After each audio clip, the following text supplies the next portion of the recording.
네, 이제 번외 경기를 시작하도록 하겠습니다. 많은 분들이 안 가시고 남으셔서 질문이 많나 봐요. 그래도 저희 여기 대관이 있으니까 이제 뭐 제한이 돼 있는데요. 저희가 이렇게 대담 프로그램 한 지가 이제 몇 번 안 되는데요. 해볼수록 느끼는 점이 정말 창업하시는 분들이 궁금한 게 많구나. 그리고 어디 가서 뭐 물론 요즘 많은 정보들이 있고 좋은 멘토들이 많이 있지만 또 궁금하고 또 갈증이 많구나라는 생각을 하게 됐습니다. 그래서 저희가 뭐 저희 그 파트너분들하고 또 오늘 특별 게스트로 대답해 줄 분들이 함께 여러분들의 질문을 대답하도록 하겠습니다. 자, 이제 그러면 우리 소개를 먼저 하겠습니다. 저는 뭐 다 아실 수도 있지만 또 모르시는 분도 있을까 해서 프라이머의 권도균입니다. 반갑습니다. 안녕하세요.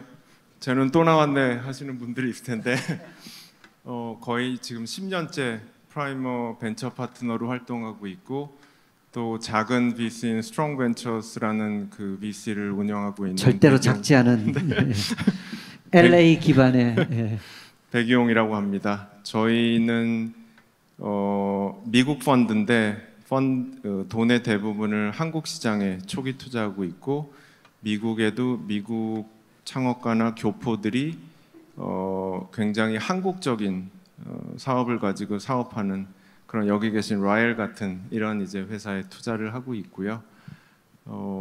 매번 이 자리에 계속 나오고 싶은 이유는 저도 이런 질문을 받으면서 대답을 할 때 생각을 많이 하게 되고 항상 좀 배운다는 그런 생각을 해가지고 오늘 나오게 됐습니다. 반갑습니다. 네, 안녕하세요. 저는 프라이머로부터 초기 투자를 받아서 라엘이라는 회사를 창업해서 성장을 시킨 아네스안이라고 합니다. 정확히 한 7년 전 제가 이 자리에 서서 많은 분들 앞에서 이렇게 발표를 데모데이를 맞습니다. 떨면서 네, 데모데이를 했고 그 상태에서 제가 옛날 생각이 나서 약간 기분이 울컥하더라고요. 그래서 조금이라도 저는 원래 이 자리에 계획된 바가 없었습니다. 갑자기 한 10분 전에 우리 건동 대표님이 안에서 올라와야 된다. 그래갖고 제가 조카한테 이 재킷도 빌려입고 제 의상이나 뭐 이런 걸 하나도 준비를 안 했었기 때문에 그래도 제가 조금이라도 도움이 된다면 뭐 말씀을 좀 대답을 드려야겠다 싶어서 이렇게 올라오게 됐습니다. 하여튼 반갑습니다. 네, 저도 프라이머한테 투자 받았었고 저는 이제 라엘 대표님 다담 기수 정도로 6년 정도 전에 여기가 배치 10기, 여기가 12기. 네, 뭐 그 정도 언저리인데요. 네, 저는 창업하다가 계속 온라인 서비스 만들다가 이제 저희 팀이 당근으로 가서 당근에서 4년 정도 계속 프로덕트 만들었고 이제 2년 전부터 프라이머 파트너 하면서 다양한 창업가 분들한테 이야기 드리고 그들의 성장을 돕는 게 직접 서비스 만드는 것보다 저는 더 재미있고 적성에 맞는 것 같더라고요. 그래서 이 일을 계속 하고 있습니다. 알겠습니다. 반갑습니다. 네, 마이크 좀 가까이 대야 되겠네요. 네, 알겠습니다. 자, 이제 질문이 한 명도 없네요. 그럼 끝내야 되나요, 이거? 예, 질문이 있으신 분들은 이제 이쪽으로 나오셔서 여기 그냥 바로 나오셔도 될 것 같기도 하고요. 그래서 질문해 주시면 저희 발표하겠습니다. 이제 아마 처음 이제 시동 거는데 좀 용기가 필요할 것 같고 이제 마치겠습니다 하면 막 우르르 막 나오시는 분위기인데요. 이제 준비하시는 동안 우리 라엘에 대해서 조금 어떤 서비스인지 그래도 아시는 분 여성분들은 많이 아실 텐데 한번 좀 소개 한번 하면 좋겠네요. 한국에서는 좀 라엘이라는 제품이 유기농 생리대로 많이 알고 계시더라고요. 근데 저는 이제 원래가 직업이 기자였고 작가로 오랫동안 이제 활동을 했었습니다.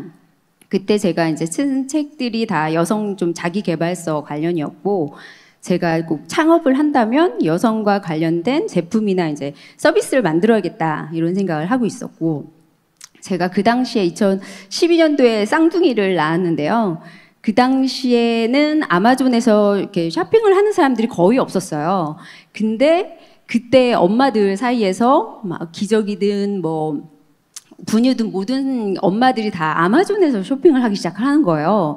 그래서 앞으로 아마존이 이 미국을 먹어버리겠다 이런 생각이 딱 들어서 이때 아니면 내가 창업을 하면 안 하면 안 되겠다 싶어서 아마존을 공략을 해야겠다라는 생각을 했고, 여성과 관련된 제품 이거를 아마존을 통해서 제품을 런칭을 하게 되었어요. 그때 이제 거의 뭐 아마존의 거의 깃발 꽂기 수준으로 그 유기농 생리대로 저희가 이렇게 잘 됐는데, 우리 건동윤 대표님은 제가 책을 낸 그 출판사랑 좀 같은 출판사셨어요. 그 건동윤, 네, 그래서 건동윤 대표님 책을 이렇게 알고 있었고, 대표님 책이 너무 또 좋았었고, 그래서 대표님한테 이제 연락을 드렸는데, 대표님이 샌프란시스코에 계셨었어요. 그래서 샌프란시스코에서 이제 한국으로 이제 귀국을 귀국을 한다고 이제 일주일 후에 그런다고 해서 저는 이제 캘리포니아 오렌지 카운티에 살고 있거든요.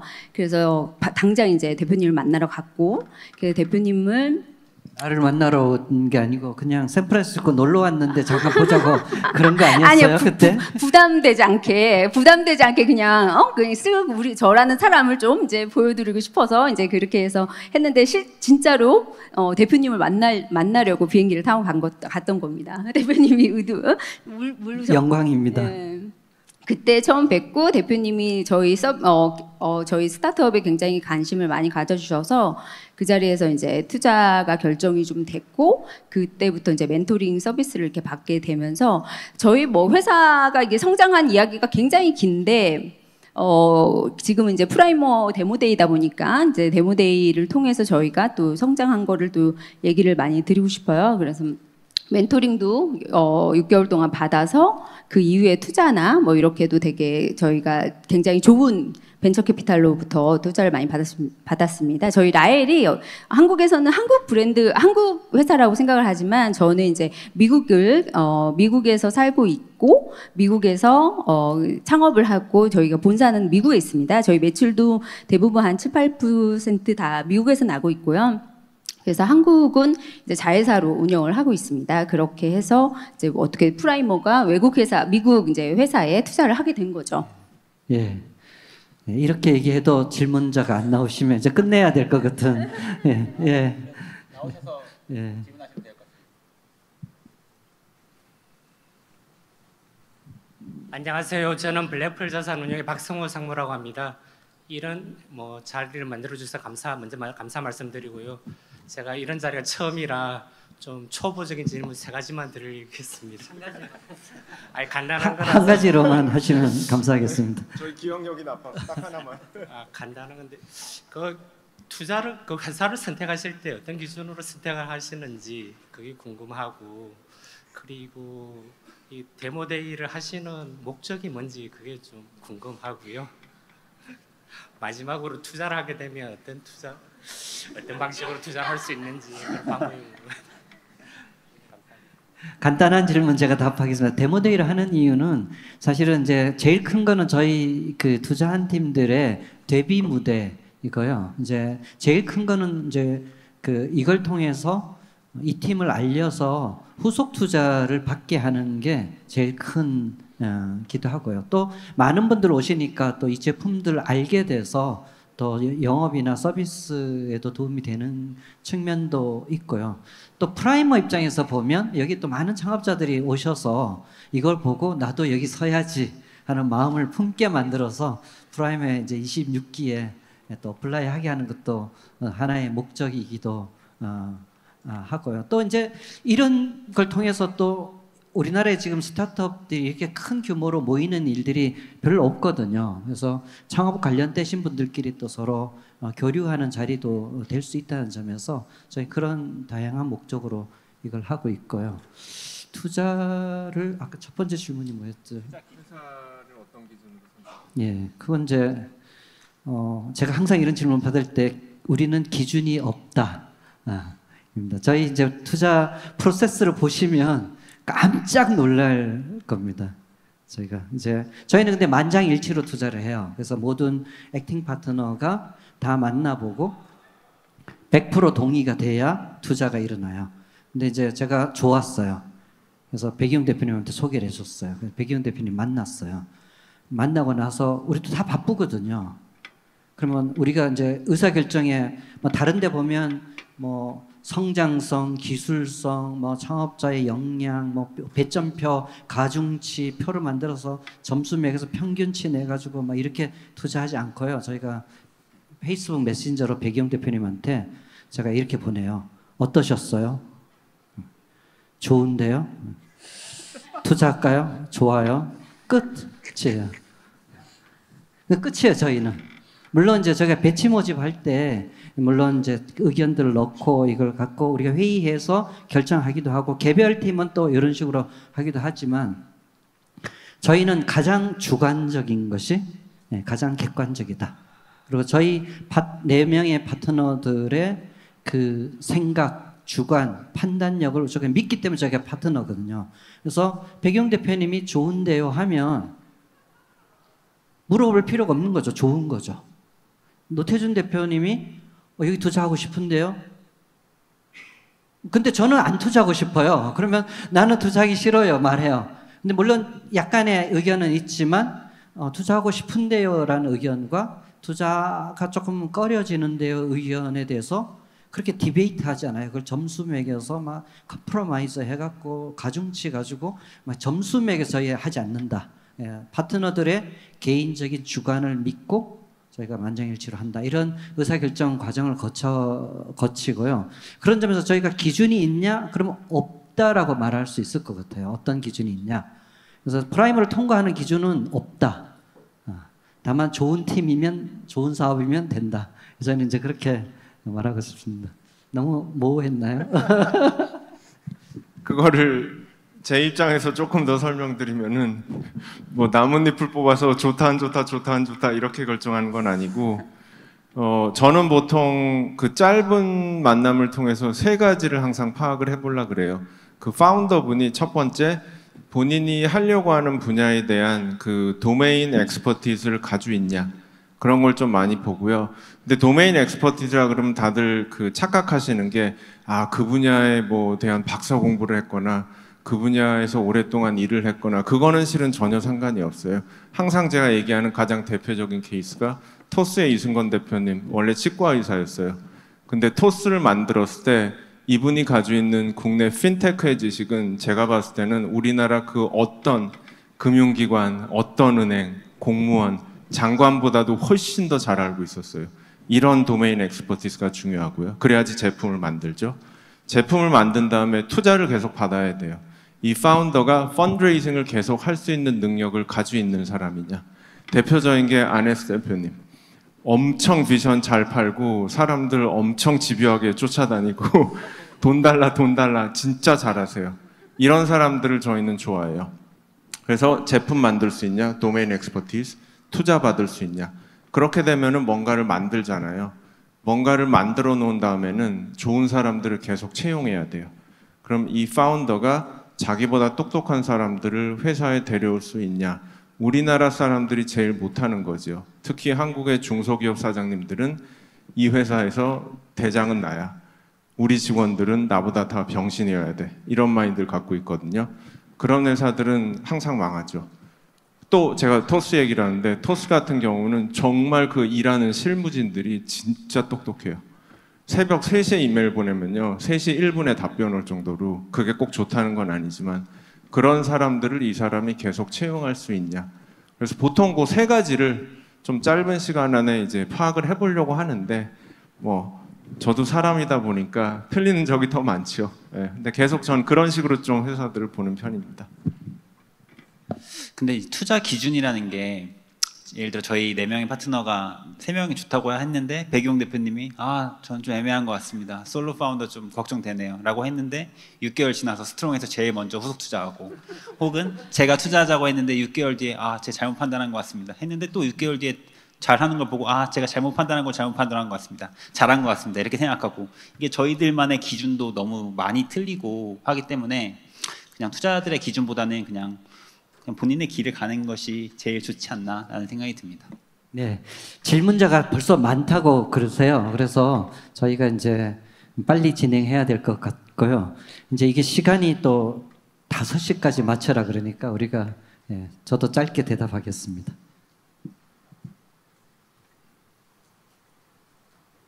네, 안녕하세요. 떨리는 마음으로 얼굴 도장 찍으러 나왔습니다. 일단 질문을 드리기 전에 제 소개를 간단하게 드리면요. 저는 데뷔 8년차 웹툰 작가였어요. 근데 웹툰 작업이 너무나 과로한 나머지 작품 활동을 다 그만두고 이런 웹툰 창작자님들을 돕기 위해서 생산성을 높일 수 있는 3D 기반의 서비스를 개발하게 해야겠다라고 창업을 한 청년입니다. 문채린이라고 하고요. 근데 아무래도 특성상 이런 특정 전문가님들을 고객으로 한 서비스는 시장 규모가 작을 수밖에 없잖아요.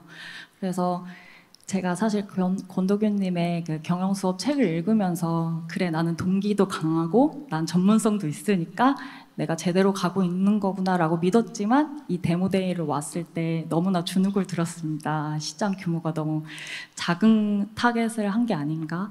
그래서 저의 질문은요. 저처럼 이제 특정 전문가들을 위한 솔루션을 이제 만드는 회사의 경우에 어떤 강조 포인트를 얘기를 해서 투자 유치를 할 수 있을지, 시장 규모가 작은 약점을 어떻게 보완할 수 있을지 질문 드립니다.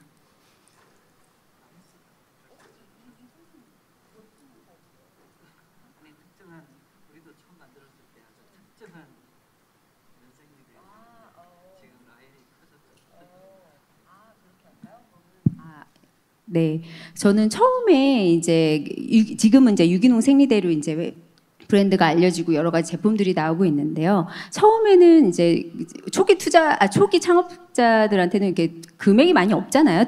자본이 많이 없다 보이고, 그리고 제가 처음에 투자를 이렇게 받을 때도 이 유기농 생리대 시장이 되게 작지 않냐.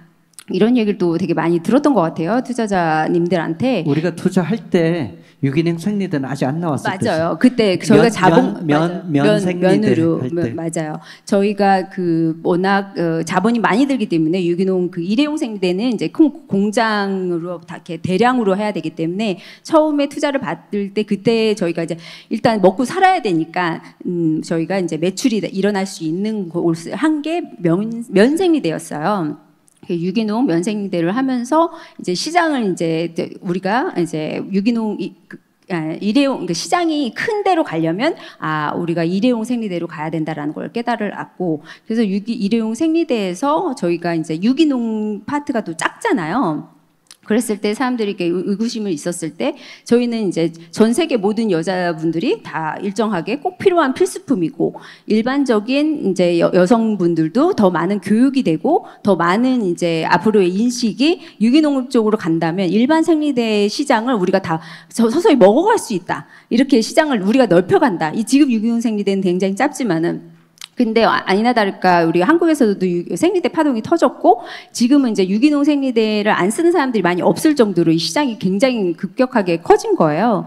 약간 그렇게 되면서 저희가 또 이렇게 시장을 저희가 오히려 넓혀갔다. 약간 그렇게 본 것 같습니다. 좋은 사례인 것 같습니다. 그래서 시작할 때 시장이 작은 거는 사실 큰 핸디캡은 아니지 않나 생각은 하긴 합니다. 그러나 이제 물론 그 연관 시장이 얼마나 크냐도 좀 보긴 하긴 해야 되겠지만, 혹시 보완하실? 그냥 저는 한 가지 스스로한테 좀 질문해 보면 좋을 것 같은 게, 시장이 작다는 걸 핑계로 내가 자신이 없는 거를 정당화하려고 하는 건 아닌지 그것도 한번 확인해 보시면 좋을 것 같아요. 저는 뭐 그 시장 크기가 무슨 1억, 10억 이 정도로 작으면 의미가 없지만 어느 정도 이상 시장 크기가 나오면은 충분히 의미가 있다라고 생각을 해요. 왜냐하면 첫째, 작지만 그럼 그 시장 내가 다 먹으면 되지 않냐. 다 먹은 다음에는 확장을 할 수가 있어요. 그러니까 그런 가능성도 충분히 있으니까 너무 시장 크기에 연연하면요, 솔직히 그것도 안 좋은 게 100조짜리 시장이다. 그러면 거기에 그거 하려고 하는 경쟁사들이 한 1000개는 있을 거예요. 그러니까 그런 점도 좀 생각해 보시면 좋을 것 같습니다. 많은 스타트업들이 현실은 이제 VC한테 가면 맨날 또 시장이 작다라는 구박을 맨날 받기 때문에 이제 그런 자신감이 줄어드는 건 사실인 것 같은데요. 그 시장이라는 말 자체가 사실은 시장이라는 게 어디 있어요? 누가 어디 선을 그어놓고 여긴 시장이고 아니고를 어떻게 구분하겠어요? 그건 창업자가 만들어가는 게 시장이지 누가 선 그어놨다고 교수님이 논문 썼다고 이게 시장이라고 말하고 우리가 거기에 갇히는 거 아닌가 이런 생각도 해볼 수 있겠습니다. 예. 또 말씀드린 게 저희가 이제 유기농 생리대를 시작을 했지만은 저희는 지금 이제 웰니스 이제 회사로 이제 성장을 이렇게 키워 나가고 있고 저희 매출의 반이 이제 생리대 외에 다른 제품들이 나오고 있거든요. 그래서 이렇게 처음에는 시장이 뭐 이렇게 생리대만 봤지만은 무궁무진하게 이렇게 펼쳐 나갈 수 있는 이런 시장이 우리가 만들어 나갈 수 있다. 자본과 이제 매출의 성장만 있으면 된다. 이렇게 생각을 합니다. 다음 질문으로. 예.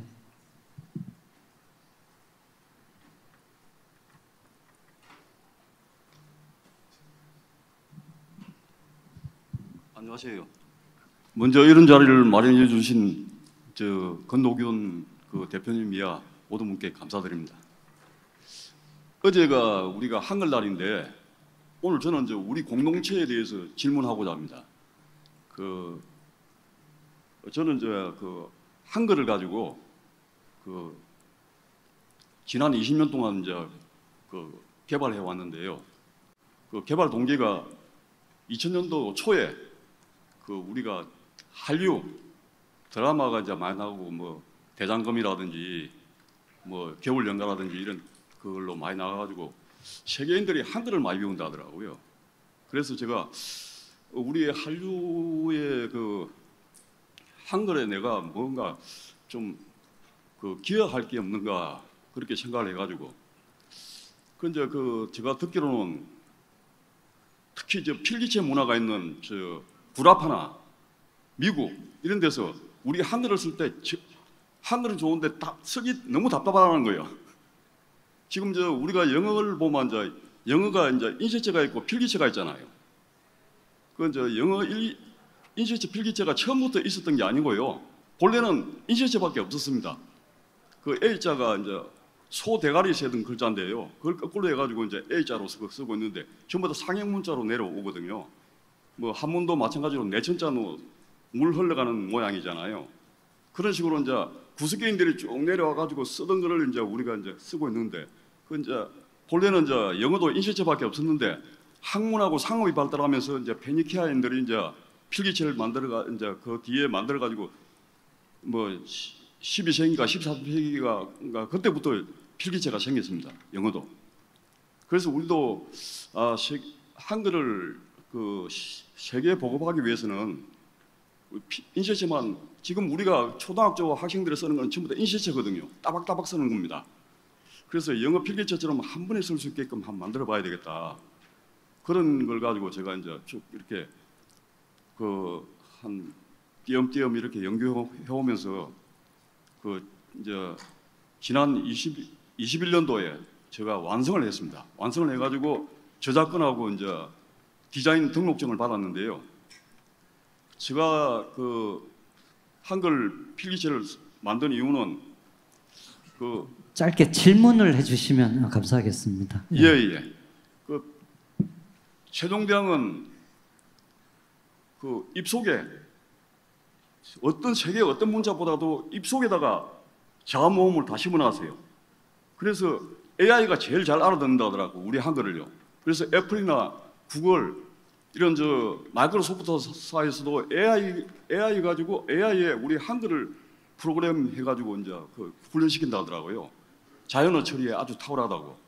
그러고 옥스퍼드 대학에서도 지금 하버드 대학이나 이런 데는 말할 것도 없고 세계적으로 언어가 가장 권위 있는 옥스퍼드 대학에서도 올해 한국어 학과가 생겼습니다. 죄송한데요. 질문을 해주시면. 예. 그래서 제가 이런 식으로 해가지고 한글을 한글 일획 필기체 쓰기라 해가지고 책만 출판해가지고 지금 판매를 하고 있는데요. 이걸 어떻게 하면 한글 일획 필기체 쓰기를 떠나서 폰트 개발이라든지 이런 걸 좀 다양하게 해가지고 요즘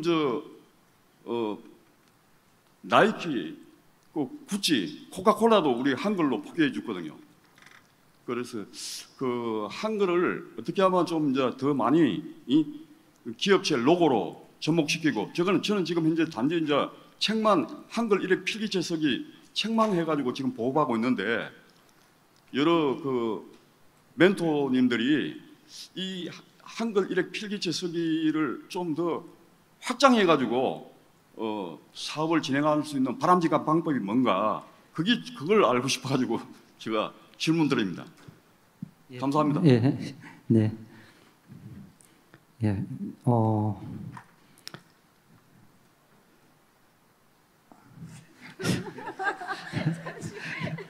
지금까지 받은 질문 중에 제일 어려운 질문 중에 하나였습니다. 예, 이제 사실 저희가 뭐 특정한 사업에 대해서 뭘 잘할 수 있을지는 그 창업자가 제일 잘 알고 창업자가 제일 잘 해야 되는 일 같고요. 저희는 이제 그 사업을 어떻게 할 건가라는 이제 경영의 방법에 대해서 도와주는 게 저희 프라이머의 일이라는 점이고요. 그래서 사실은 내가 하고 있는 일이 이게 정말 사업적으로 의미가 있느냐를 한 번은 검증받을 필요는 있고, 그 검증이라는 게 제가 여러 번 얘기했지만 금년 12월 1일부터 열리는 프라이머 배치 26기에 어플라이 해보시면 이제 한번 검증받죠. 물론 뭐 이제 꼭 프라이머가 검증이 정확한 건 아닐 수 있지만, 또 다른 VC들이나 다른 분들의 의견들이 다 맞는 건 아니지만, 또 그렇게 내가 하려는 사업이 한 번은 외부로부터의 검증받는 프로세스를 통해서 내가 내 에고의 우물에 안 빠지도록 하는 게 되게 필요한 측면이고, 방향이 맞아야 거기를 계속 파야 되는 거죠.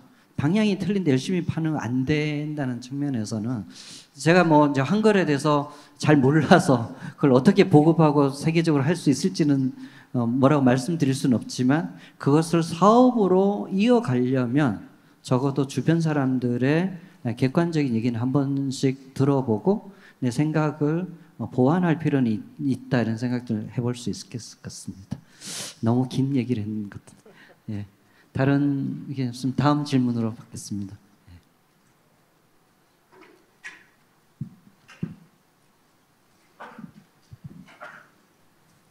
네, 안녕하십니까. 우선 제 소개를 이제 간단하게 좀 드리자면, 이제 저희 캘리포니아에서 좀 오신 선배님들이 계셔서, 저는 이제 작년에 UCLA에서 이제 사회학을 전공하고 엔트러프너십을 마이너를 한 부전공을 하고 이제 작년에 졸업하고 한국에 돌아왔는데요. 벌써 첫 번째, 두 번째 창업을 하고 망했습니다. 네, 깔끔하게 망했고요. 지금 이제 세 번째 창업을 했습니다.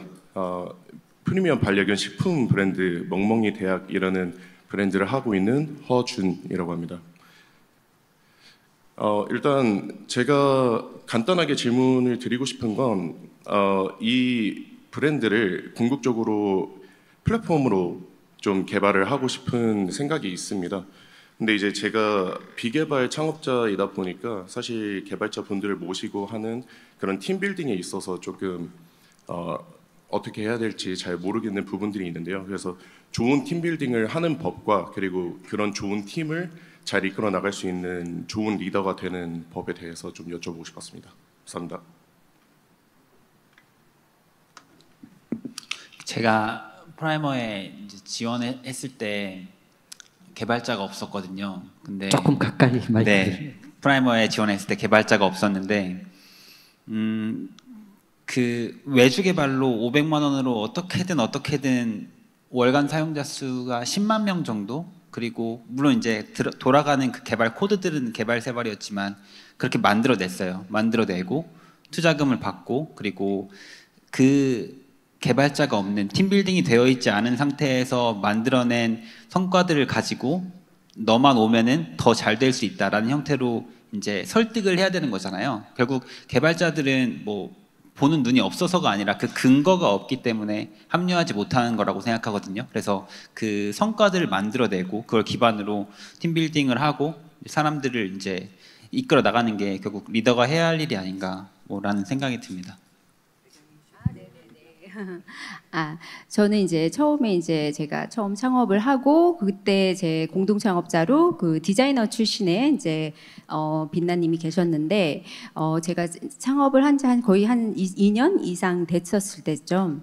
더 회사를 키우려면 좀 경영적으로 더 이렇게 스마트하고 저 숫자도 더 잘 보고 저는 이게 약간 우리가 공동 창업자에서 저는 이렇게 좀 일 벌리는 거 좋아하고 좀 앞으로 쭉쭉쭉쭉 나가서 이렇게 막 추진력이 굉장히 강한 사람이고 또 한 명은 디자이너 출신이고 여기 안에서 좀 더 경영적으로 좀 더 이렇게 잘 이렇게 이끌어갈 분이 필요하겠다 생각이 들어서.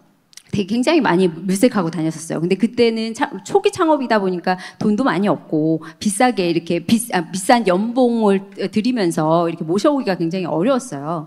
그때 이제 제가 이제 신문을 딱 봤는데 이제 우리 회사에 이제 CEO님으로 영입을 해 오신 분인데 이제 그분이 이제 디즈니에서 배급을 이렇게 하시는 분이셨어요. 그때 코리아는 이제 아메리칸으로 이제 좀 성공한 여성으로 이렇게 나온 거예요. 그래서 제가 이분한테 이분이다. 이분이 뭐 서울대 경영학과 나오시고 이제 하버드 MBA 나오시고 그 다음에 이제 이후에 이제 그 디즈니에서 일을 하고 계셨는데 제가 이제 무조건 그냥 콜 해갖고 만나자고 저는 이제 약간 작가인 것처럼 해서 그렇게 좀 부담 없이 대표님한테 부담 없이 접근하듯이 제가 부담 없이 그냥 한번 여성 작가로서 이제 한번 만나 뵙고 싶다 이렇게 해서 만났는데 그때 이제 그 자리에서 이제 완전 제가 이분이다 너무 훌륭하시다 이 생각이 딱 들었고 저랑 또 여러 가지로도 다 되게 많이 맞고 이래갖고 이분을 거의 뭐 그 자리에서 막 갑자기 첫 만남에서 이분 이제 대기업에서의 일은 이제 삶은 이제 그만하고 이제 본인의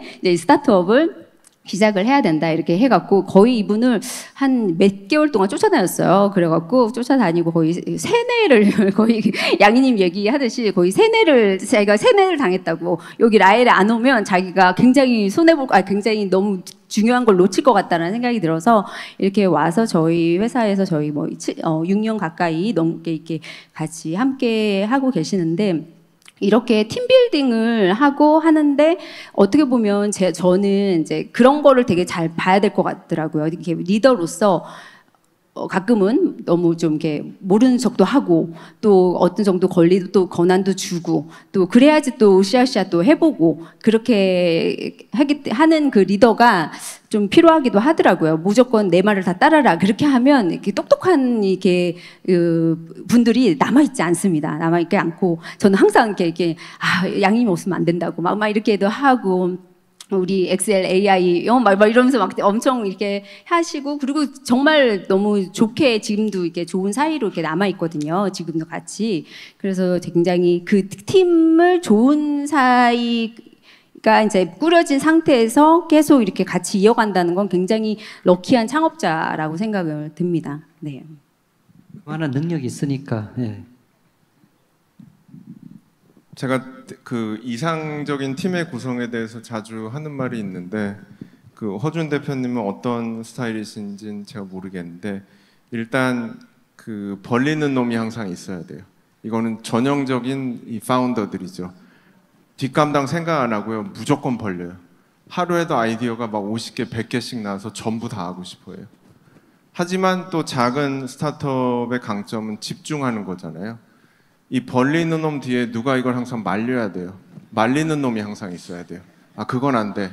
데이터를 갖다 주면서 이래야 돼, 저래야 돼. 하지만 또 작은 스타트업이 성장하기 위해서는요. 결국에는 벌리는 놈이 이기게 돼요. 일을 벌려야지 나가거든요. 그래서 100개를 벌리면은 말리는 놈이 한 80개 정도를 말리고요. 20개를 벌리잖아요. 그럼 누군가 그걸 치우는 놈이 있어야 돼요. 잘 치워야 돼요.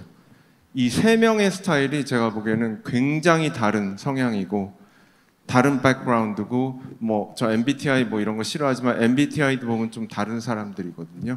이런 세 명의 사람들이 있는 파운딩 팀이 항상 잘하는 건 아니지만 굉장히 이 밸런스를 맞추면서 잘해요. 저희는 뭐 투자한 회사들이 모든 파운더들이 벌리기만 하는 사람들도 있었고요. 너무 정신없고 모든 사람들이 말리기만 한다 성장을 못해요. 그러니까 이런 그 사람들을 적당하게 잘 갖추시면은 좋은 팀이 되지 않을까 생각합니다. 좋은 말씀이고 제가 하나만 더 거기 지금 말씀하신 데 팁을 넣는다면 내가 이제 개발자가 아닌데 IT 사업을 창업하고 싶으신 창업자들이 많이 있어요. 이제 외주 영역 외주를 줘서 뭘 만드는 거는 100% 실패한다.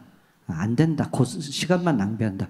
그 시간 동안 차라리 사업을 잠깐 중단하고 창업자가 개발을 한 6개월 배우면 그러면 훨씬 더 빨리 간다. 이렇게 제가 많이 말씀드리고 그런 얘기를 여러 번 했더니 한 몇 년 지나서 그때 대표님이 그런 얘기해서 제가 사업을 중단하고 개발을 배웠는데 지금 아주 훌륭한 개발자는 아니지만 적어도 개발자를 부릴 수 있는 자기 개발 정도는 한다. 해서 그래서 뭐 필요한 것은 개발자한테 안 끌려다니고 자기가 뚝딱뚝딱 고치면서 이렇게 해서 너무너무 좋다고 감사 메시지나 메일을 여러 번 받거든요. 그래서 사실은 이제 좀 젊으신 분들 같으면 내가 꼭 소프트웨어 관련된 사업을 하고 싶다면 내가 개발을 모른다면 사실은 사업을 먼저 하지 말고 개발을 좀 먼저 6개월 배우는 것도 좋은 권해드릴 것 같습니다. 예, 다음 분. 예.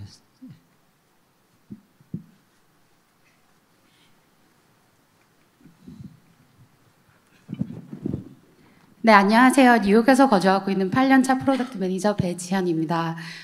창업을 생각하면 가슴도 뛰고 기대도가 되는데 제일 긴장되는 건 팀 꾸리기, 이 창업자, 동업자 만나기인데요. 제 질문은 그 불화를 줄이기 위해서 할 수 있는 최대한의 사전조사가 뭐가 있는지가 질문이에요. 뭐를 줄이기 위해서요? 불화, 앞으로 있을 불화. 공동 창업자는 다 싸우고 헤어진다. 이게 법칙입니다. 예. 그러니까 그래서 제가 항상 창업자들한테 니네들 뭐 의리로 여기는 되게 오랫동안 그래도 팀을 잘 유지하시는데 그런 예외가 있긴 해요. 있긴 한데 또 어떤 면에서는 지금 초기에 공동 창업한 공동 창업자들은 회사를 떠나야만 할 필요도 있어요. 왜냐하면 지금 우리가 CTO 붙였는데 옆에 우리 CTO야. 어떤 초급 개발자예요. 그래서 앱을 조금만 더 키우면 이 친구가 CTO C자를 붙이면 안 되는 사람을 우리가 C자를 붙인 거예요. 회사가 커지면 이 사람이 떠나줘야 진짜 큰 서비스를 하는 CTO를 데려올 수 있거든요. 근데 공동창업자가 C자를 붙인 공동창업자 뭐 32살짜리가 그 자리를 꿰차려고 난 절대로 못 비켜. 그러면 이제 좋은 CTO는 못 데려오는 거죠. 제가 이니시스 할 때도 이니시스 CTO가 3번 바뀌었거든요. 처음에는 카이스트 출신의 20몇 살짜리 되게 잘했죠. 서비스가 커지니까 이제 감당을 못 하죠. 그러면 다른 사람이 이 친구는 R&D로 가고 다른 사람이 이렇게 돼서 사실은 이제 우리가 회사가 커질수록 심지어 CEO조차도 그 자리를 비켜야 될 이 때문에 이게 불화 자체가 리스크는 아니다. 우리가 불화를 그냥 받아들이고 이게 현상이다. 불화를 피하는 게 아니라 회사가 더 커지고 더 성장하기 위한 선택이 뭐냐를 좀 더 많이 생각하면 좋을 것 같은 생각이 듭니다. 잘 아는 사람이랑 창업하라. 당연히 이런 얘기를 많이 하죠. 어렸을 때 친구, 대학교 룸메이트, 어쩌면 가족. 모르는 사람이면은 사전 조사를 뭐 철저히 하라 그러는데요. 잘 아는 사람이든 잘 모르는 사람이든 사전 조사는 어느 정도까지밖에 못 하는 것 같아요. 항상 불화가 생길 수밖에 없고 사람이 하는 일이다 보니까 불화가 생길 때 근데 스스로한테 한번 물어보면 좋은 질문이 이 결과가 회사한테 정말 좋은 결과를 만들 수 있냐? 아니면은 이게 내 개인적인 자존심이나 이고 때문에 내가 이거를 주장하는 거냐? 실은 거기서 불화가 많이 생기거든요.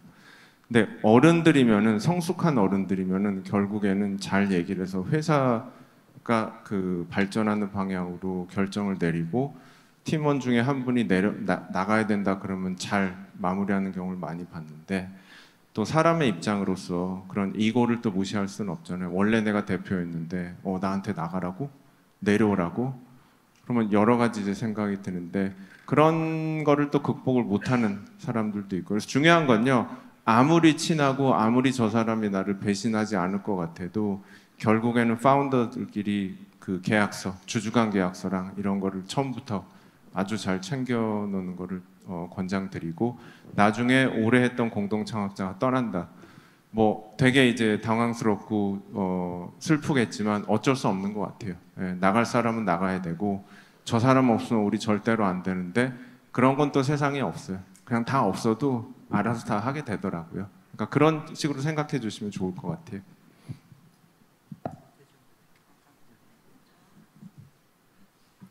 라일은 어떻게 그렇게 팀이 아주 사이좋게? 그죠. 그러게요.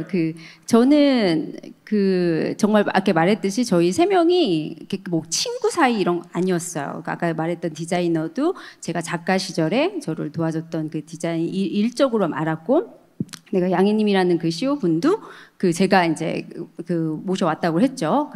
그렇게 어떻게 보면 일 관계로 시작을 했기 때문에 더 이렇게 명확하게 객관화할 수 있었고, 저는 회사의 대표가 되게 중요할 것 같아요. 그러니까 뭐 우리 배경 대표님이 항상 얘기했듯이 뭐 피자 파이로 나누지 마라, 이 지분은. 그러니까 그 대표가 한 명이 이 회사가 누가 나가도 누가 해도 이 회사를 책임질 사람이 대다수의 그 지분을 가지고 있다면 저는 누구라도 이렇게 좀 바뀔 수도 있다라는 마음을 가져야 된다고 생각을 해요. 근데 저희가 꽤 그렇게까지 오랫동안 유지했던 이유는 아까 얘기했듯이 저는 그 주주간 계약서 굉장히 처음 창업을 했음에도 불구하고 여러 투자 받을 때나 뭐 여러 가지 계약서들을 굉장히 철저하게 했습니다. 그래서 그렇게 어떻게 보면 사람을 봤는데 또 내가 생각했던 것보다 또 아닐 수도 있잖아요. 그럴 때는 이렇게 스탁 옵션이라는 그런 베스팅이라는 그 기간을 주고, 왜냐면 그 사람도 본인의 인생이나 잡을 좀 포기하고 여기에 기여한 기여도가 있으니까 그 기여도만큼은 다 챙겨줄 수 있고 그만큼의 할 수도 있으니까 그 베스팅이라는 기간만큼만 또 하고 또 떠나간다면 그걸로서는 저도 이제 덜 죄책감이 들고 그 친구도 더 아쉬운 거 없고, 그러니까 이 모든 게 확실하게 명확하게 있었기 때문에 어떻게 보면 그 창업자 분들도 이게 뭐 봉사활동을 하려고 이게 온 게 아니잖아요. 본인의 인생에서 여러 가지 커리어를 봤을 때 여기에 더 많은 기회가 있을 것 같고 더 성장이 있을 것 같고 여기에 있는 게 훨씬 더 좋겠다라는 그런 마음이 있으면 그런 게 보이면 더 이제 어떻게 보면 그게 선순환이 이루어져서 이제 좀 불화도 덜 가고 하는데, 회사가 좀 잘 안 되고 뭐가 이렇게 되면 더 막 얘탓 저탓 막 이렇게 하게 되죠. 네. 예, 이제 원래 5시에 끝나야 되는데 지금 5분 남았다고. 예. 7분? 네, 빨리 하죠. 네, 다음 질문으로. 네. 처음에 좀 나와서 질문 좀 하시지. 좀 되죠. 네, 감사합니다. 네. 네, 안녕하세요. 교육게임 개발하고 있는 메타메이트의 조혜성 대표입니다. 먼저 이렇게 소중한 자리 마련해 주셔서 너무 감사드리고요. 저희는 지금까지 한 2년 정도 팀 3명이서 교육 게임을 만들어 왔는데요. 만들면서 저희의 플랫폼이 아니라 다른 만들어진 플랫폼으로 이제 외주 작업 그리고 협업하면서 선생님들과 교육 게임 프로젝트 한 50개 이상 만들었고, 거기서 이제 저희가 얻은 경험 그리고 기술적 한계를 우회하기 위한 그런 리소스들을 여기에 집중하지 말고 그냥 우리 걸로 만들어서 풀자라는 판단을 이번에 하게 됐고요.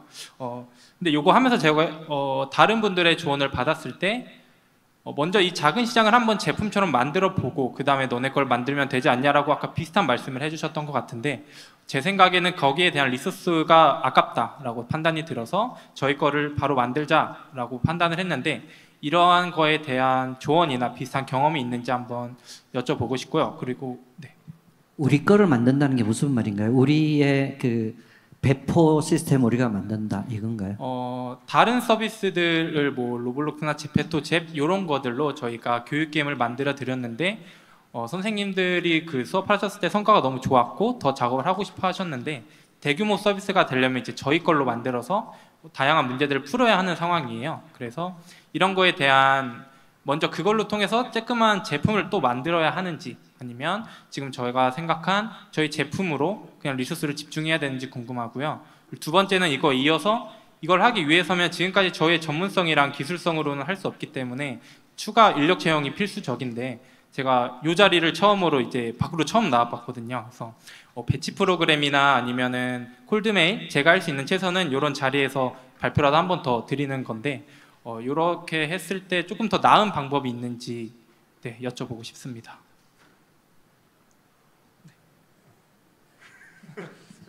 예, 사실은 질문을 이제 다 이해를 못했는데 이제 그러나 지금 뒤에 이제 투자 얘기가 나왔잖아요. 그래서 내가 이걸 하기 위해서 투자를 받아야만 이걸 할 수 있는 건 스타트업이 아니다. 예. 투자를 안 받아도 할 수 있는 게 있어야 그래야 투자를 받는다. 이렇게 생각하시면 좋을 것 같고 제가 이제 다 뭐 내 거를 만들고 우리 프로덕트에 집중하는 게 맞냐 뭐 이렇게 있는데 거기에 결정에 되게 중요한 게 투자를 안 받으면 이걸 못 할 것 같아요. 그럼 그걸 하지 말아야 될 것 같아요. 투자를 안 받고도 내가 뭔가를 만들어내야 낼 수 있어야 그걸 보고 투자자들이 조금 더 투자해주고 그래서 그걸로 뭔가 만들어내면 그걸 보고 투자자들이 저걸 하지 아무것도 없는 우리도 아무것도 없을 때 투자하기도 해요. 아까 저기 저 데스크룸 같은 경우는 사람만 보고 투자하고 제품이 나중에 나오긴 했지만 그건 너무너무 예외적인 거라는 점에서는 창업자 마인드에서는 내가 뭔가 범위를 정할 때 투자 없이 만들 수 있는 것만이 우리의 제품이다. 이렇게 생각하면 좋겠다는 생각이 듭니다.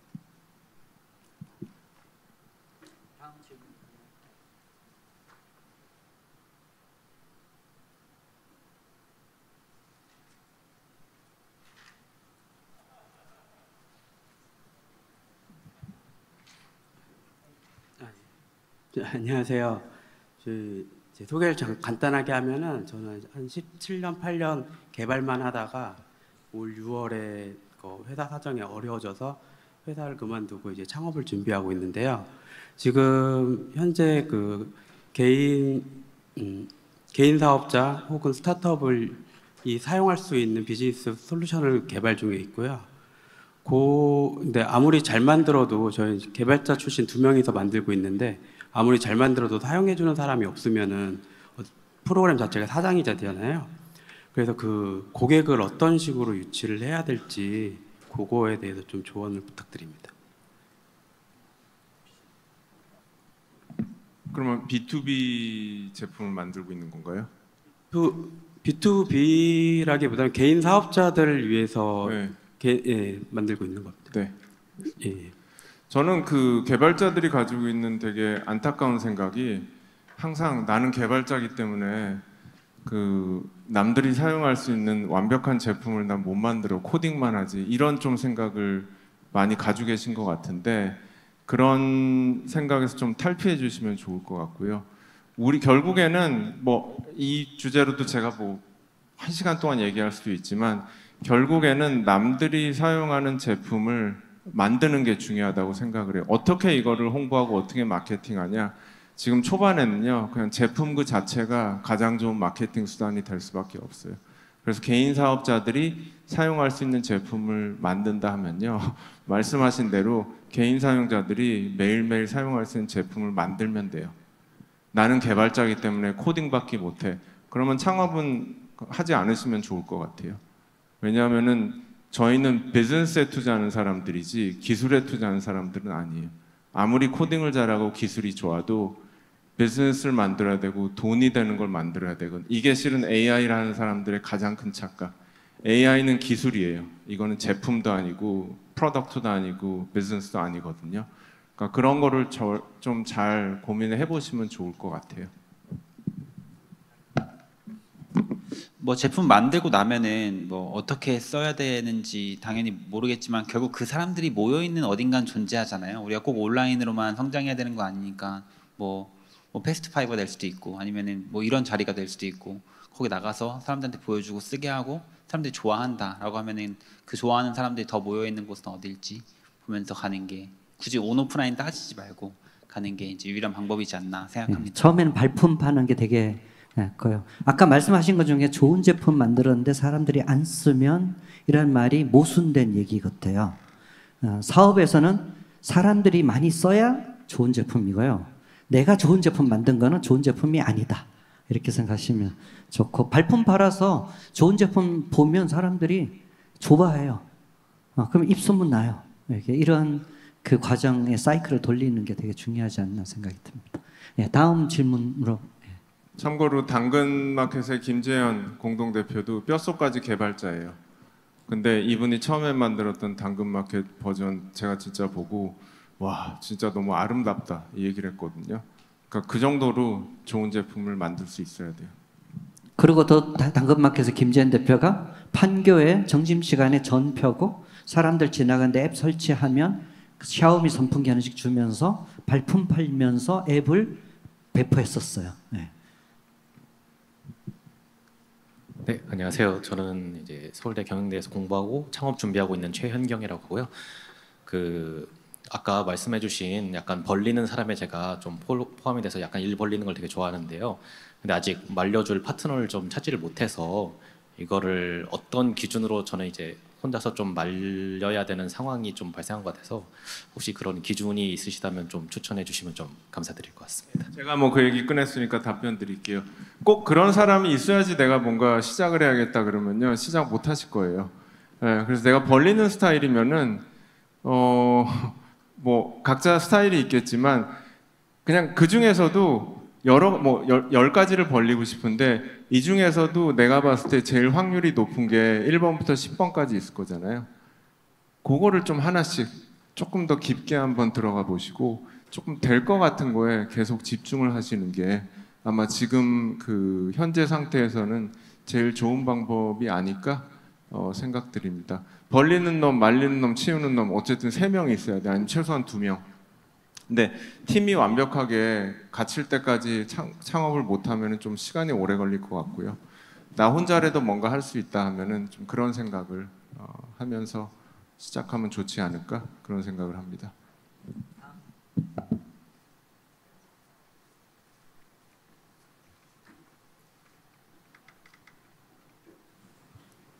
네, 안녕하십니까. 코로나가 한창 심할 때 8평 원룸 망원동에서 4명씩 제 자취방에 모르는 사람들을 불러서 밥을 해주다가 현재는 소셜 다이닝을 치면 저희 브랜드가 도배가 되는 SEO 작업을 하지 않았습니다. 피델리오라는 소셜 다이닝 전문 브랜드 운영하고 있습니다. 얼마 전에는 흑백 요리사에도 이 스토리로 출연하게 되었는데요. 제 가장 큰 고민은 2023년에 스트롱벤처스 대표님과 권동현 대표님의 그 얘기가 너무 감명 깊어서 이 자리에 오게 되었는데 가장 자기가 좋아하는 거 누가 말하더라도 흔들리지 않는 거 그 무언가가 있다면 그거를 다른 사람들이 아무리 뭐라고 하더라도 꿋꿋이 이겨내서 이어갈 수 있는 게 창업자라고 한 생각 속에서 지금까지 좀 버티면서 이어왔습니다. 저희는 매출은 그래도 잘 나옵니다. 매출도 잘 나오는데 지금 제가 뭔가 투자를 받아야 된다거나 스케일업을 해야겠다는 생각이 이 이상을 하려면 저희가 뭔가 이런 프라이머 같은 엑셀러레이터나 전문가로부터 도움을 받으면서 코칭을 받아야겠다는 생각이 강렬하게 들어서 이 자리에 좀 시간을 내서 왔는데요. 제가 여쭤보고 싶은 이겁니다. 스케일업에 대한 고민이 엄청 큽니다. 소셜 다이닝 시장, 저희가 그 엄청 작은 시장은 먹은 것 같긴 한데 이 이상으로 연계된 시장을 한다거나 저렇게 스케일업을 해야 된다는 미션을 가지고 있습니다. 저를 믿고 온 팀원들도 있고 사실 어제가 월급날이라서 많이 힘들더라고요. 그래서 계속 이 힘든 거를 좀 이겨내면서 저는 이걸 너무 사랑하고 좋아하기 때문에 이어나가고 싶은데 아직 제 사업에 대해서 설명을 드리지 못했지만 뭔가 연관돼서 많은 분들을 코칭했던 그 경험 속에서 이 스케일업에 대한 고민을 가지고 있는 창업자들에게 드리고 싶은 조언이 있다면 어떤 게 있을지 듣고 싶어서 나와봤습니다.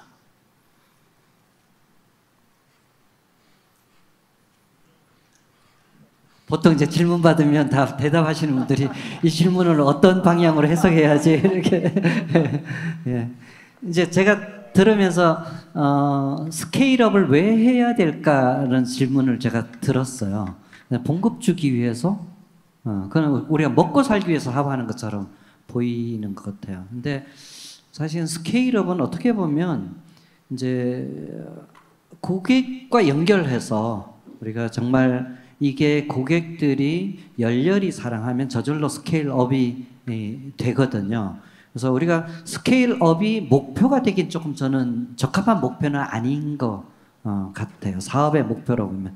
사업의 목표는 끊임없이 고객이 진짜 열렬히 사랑하는 제품을 만드는 거, 그게 끊임없이 그게 하나의 목표로 유일한 목표가 돼야 되고, 그걸 하기 위해서 투자가 필요하면 투자가 필요한 거고, 투자가 필요 없으면 필요 없는 거고, 그거를 못 만들면 우리는 그냥 사실은 뭐 창업하시는 분들에게 죄송한 얘기지만 망해야 되는 거죠. 우리가 좀비 기업으로 살아남을 필요는 없는 거고, 인생이 낭비인 거죠, 창업자도.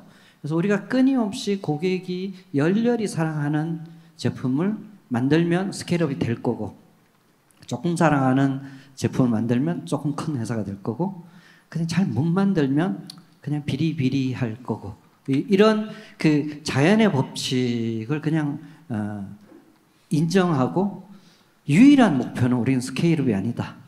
고객이 정말 열렬히 사랑하고 정말 너무너무 좋아하는 그런 제품을 만들기 위해 뭘 할 건가, 그 중에 투자가 필요하냐, 이런 질문을 하면 좋지 않겠는 생각이 좀 드네요.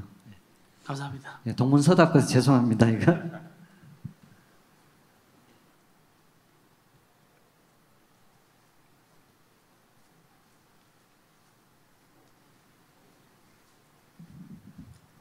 네, 먼저 시간이 많이 지났는데도 질문할 수 있는 기회를 주셔서 너무 감사드리고, 저는 지금 이상치질 혈증을 가진 분들의 생활 습관을 개선해드리는 서비스를 만들고 있는 피큘레이터 팀의 대표인데요. 제가 지난 23기 데모데이에도 와서 봤었고, 오늘도 참여해서 이제 데모데이를 구경을 했었는데, 저희도 이제 프라이머의 눈에 띄는 좋은 팀이 되고 싶어서 계속 이제 인사이트를 얻고자 참여하고 있는데, 지난 6개월 동안 저희 팀이 조금 성장을 했어요. 근데 그 6개월 사이에 경험을 하고서 오늘 데모데이를 보니까 지난번에 왔을 때랑은 조금 더 다른 시각으로 보게 되더라고요. 그러면서 제 마음속에 와, 저 팀은 진짜 대단하다라고 생각한 팀이, 가장 눈에 띄는 팀 하나가 있었는데, 여기 계신 분들은 저보다도 훨씬, 저의 6개월보다도 훨씬 더 많은 경험을 하고서 오늘 데모데이를 보셨으니까, 아마도 여기 계신 분들 마음속에도 가장 눈에 띄었던, 아니면 와, 저 팀은 정말 대단하다라고 생각했던 팀이 있었을 것 같아요. 그래서 어떤 부분이, 어떤 포인트가 그런 생각을 들게 했는지가 궁금합니다. 어떤 팀이에요? 저는 펫바자 팀을 그렇게 생각했습니다. 제가 이제 데모데이를 하고 난 뒤에 그 사람들한테 물어봐요. 어떤 팀이 가장 눈에 띄냐고 물어봤거든요, 제가. 근데 제가 지금 15년간 경험으로 보면 랜덤하다. 사람들이 지 꼴리는 대로 좋아한다.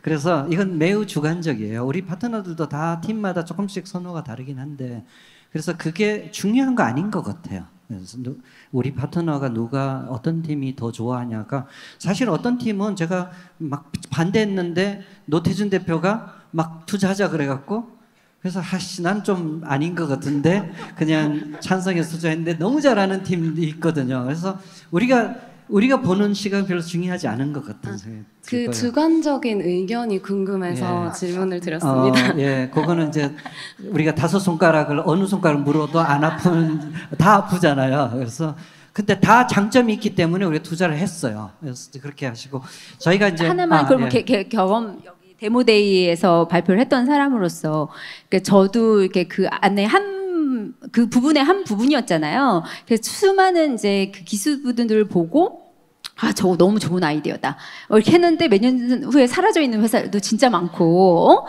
그런 게 너무 큰 것 같아요. 그래서 저는 뭐 아까 대표님한테도 말했지만, 누가 하느냐가 가장 중요한 것 같아요. 어떤 거를 하느냐도 되게 중요한데, 누가 뭘 어떻게 이거를 정말 끝까지 책임감 가지고 끝까지 끌고 가느냐, 이거는 왜냐면 하다 보면 이거 아니다 싶어서 피벗도 하고 또 이렇게 하는 거는 그 누군가 한 명이 정말 되게 중요한 것 같거든요. 그래서 아까 시장성으로 봤을 때는 내가 저 회사는 훨씬 뭐가 크겠다 이렇게 약간 느낌은 있었지만 언급은 안 하겠고요. 하여튼 뭐 객관적으로 이렇게 봤을 때는 제가 볼 때는 랜덤하다가 맞을 것 같습니다.